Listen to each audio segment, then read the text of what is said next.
E o governo publicou hoje, no Diário Oficial, uma mudança em relação àquela primeira portaria que foi anunciada, publicada em outubro, em relação ao trabalho escravo. E nós vamos falar sobre isso agora com Catarina von Zuben, que é procuradora do Trabalho e coordenadora nacional de erradicação do trabalho escravo do Ministério Público do Trabalho. Doutora Catarina, boa tarde. Boa tarde. Bom, eu queria saber como é que a senhora avalia. O governo voltou atrás dos principais pontos que tinham sido colocados naquela portaria publicada no mês de outubro, que gerou questionamentos, inclusive no exterior. A senhora acha que foi correta essa ação do governo? Sim, aquela portaria anterior era um absurdo, né? Ela não sobreviveria a uma ação, porque numa canetada só era como se tivesse acabado com todo o trabalho escravo do Brasil. Inviabilizaria de tal forma a atuação que não tinha como pôr em prática. A atual, ao contrário, ela repete conceitos e ações que já vinham sendo postas em práticas, né? Então, retomamos o trilho. Volta naquele conceito aí de o governo queria, por exemplo, exigir a autorização do Ministério do Trabalho para a divulgação da lista suja das empresas autuadas. Né? Tinha outras implicações, inclusive como definir a condição de um trabalho análogo à escravidão. Agora a senhora acha que volta à situação anterior? Volta à situação anterior, eles acabaram copiando conceitos que na prática já estavam sendo exercidos, e tira o critério de conveniência e oportunidade do ministro na divulgação de uma empresa que tivesse incorrido em trabalho escravo, volta para o auditor fiscal do trabalho a essa atribuição, que é uma atribuição técnica, não é política, e também retira aquele conceito do cerceamento restrito de liberdade, coisa que sequer existia com a escravidão típica, né? Então, voltamos de novo para a nossa situação normal. Não é um avanço, mas, assim, evitamos o retrocesso maior ainda, né? Porque a ideia original era restringir ao direito de ir e vir na caracterização da jornada exaustiva e das condições degradantes.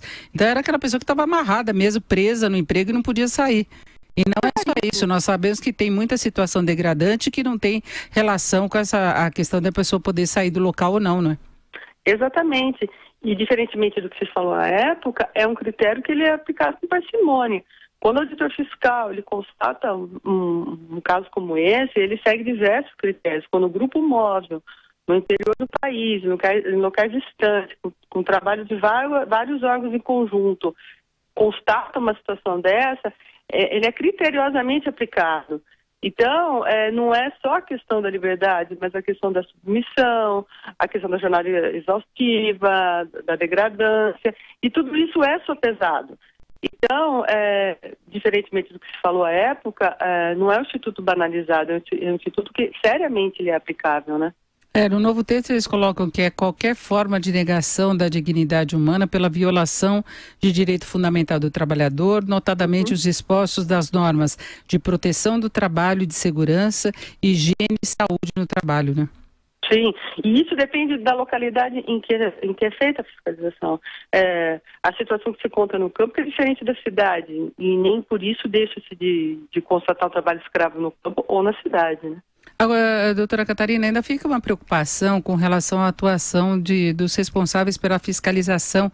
Inclusive, nós já conversamos aí com alguns especialistas da área, que eles acham que, em alguns casos, é uma questão muito subjetiva, a avaliação dessa situação degradante ou não.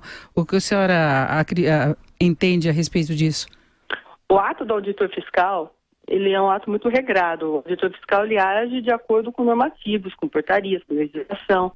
O auditor fiscal do trabalho, quando ele constata o trabalho escravo, ele tem que fundamentar, ele tem que fazer um relatório, um auto de infração. Depois é aberto o prazo para que a empresa ou o empregador ofereça a defesa. Somente após a decisão irrecorrível administrativa do Ministério do Trabalho é que se inclui na lista suja esse empregador. Então, não é um ato unilateral ou intempestivo ou assodado. É um ato pensado mesmo, porque o agente, o auditor fiscal, ele responde pelo excesso dos atos, como qualquer outro agente responde. Então, é um ato extremamente pensado, ele não é diário, não é algo que aconteça sempre, Então, não é algo que se possa dizer que se banalizou ou que pode ser aplicado como uma forma de retaliação. O que acontece é que, de tempos em tempos, há um aumento da constatação, dependendo da situação econômica. Anos atrás, nós tivemos a questão do boom da construção civil. Então, os grandes centros, de uma hora para outra, começaram a constatar trabalhos degradantes, principalmente da mão de obra migrante, que vinha para a construção civil e sem qualquer amparo. Então, assim, numa primeira visão, podia falar, está banalizando. Não, era porque era de acordo com aquela situação. No caso também dos grandes eventos, Copa do Mundo, o que acontece? Outro tipo de mão de obra também.